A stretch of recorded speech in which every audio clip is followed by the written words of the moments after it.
You're welcome to my channel. So we are going to look at the general safeguards, like the things that can protect the accountants or the auditors from the threats that we looked at. So we said we have three types of safeguards. We have the safeguards that are created by the profession, legislation, or regulation. So it's what we are going to first look at. Safeguard, it's like protecting yourself, something like that.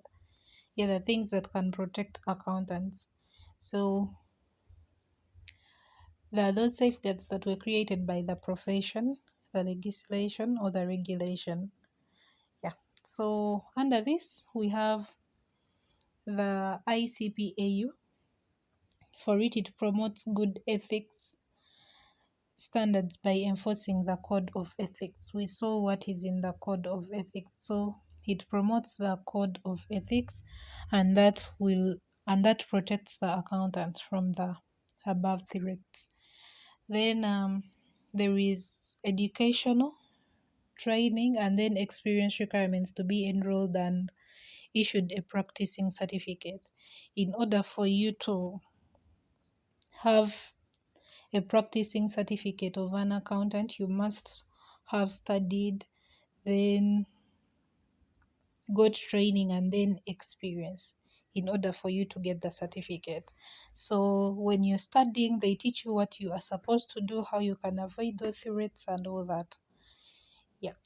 Then the ICPAU issues auditing guidelines to be followed by audit firms in auditing to increase their consistency in the audit work and to maintain professionalism and increase the reputation of auditors. So it issues the guidelines or the rules or how they are supposed to perform an audit.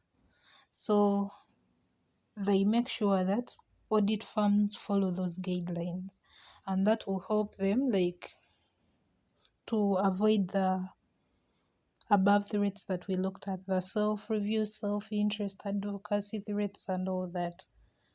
Then another one is that the ICPAU inspects accounting firms to check their office premises, the staffing, the audit files, the quality control procedures, and whether clients are charged appropriate fees.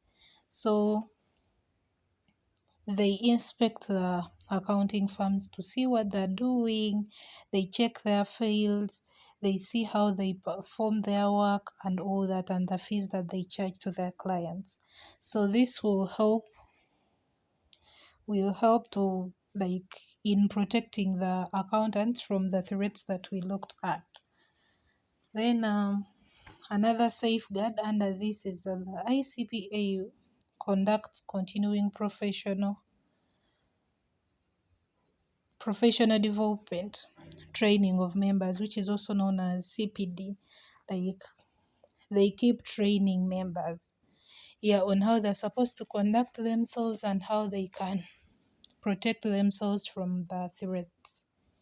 Then another one is disciplinary proceedings by the ICPAU that may lead to disciplinary action like a warning or suspension from the profession and also act as a deterrent to other members. Like you had those things like they can cancel your practicing certificate and all that. They can take away your license, things like that. So the disciplinary proceedings will help the accountants to avoid the above threats, the self-interest, the self-review, the intimidation, and all that. So those are the safeguards that are created by the profession, legislation, or regulation. Mainly, these are safeguards created by ICPAU, the Institute of Certified Public Accountants of Uganda. Yeah. First one is that it promotes good ethics standards. Then there is educational training and experience requirements in order for you to get a certificate. Then it issues auditing guidelines. Then it inspects the accounting firms. Then it conducts continuing professional development training of members, and lastly is disciplinary proceedings. So that's the first type of safeguards. Then we are going to look at the second one. The second one, it's the safeguards within audit firms. Like, how do audit firms protect themselves from the threats that we looked at? First, like, for example, we have independency, like by being independent and not allowing to be influenced by others. Independency and quality control policies and procedures. You have the policies put in place on how the auditors are supposed to behave themselves and how to perform an audit and all that. Yeah. Then the third one is the safeguards within the audit client. How can an audit client is like the company that they're auditing, for example, MTN. How do they protect the auditors from the above threats that we looked at? One example is adherence to good corporate governance policies, like you operate accordingly or you comply to the laws and regulations that are put in place. You operate like the way you are expected to operate. Then rotation of audit firms every 3 to 5 years, maybe to avoid the familiarity threat, like every 3 years, every after 3 years or 5 years, you change the audit firms.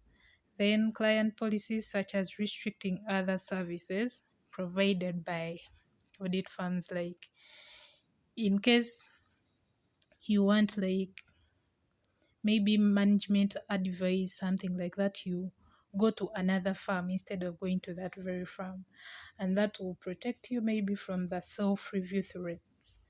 Yeah, so you limit other services from that same firm. Yeah, so you only take the auditing services.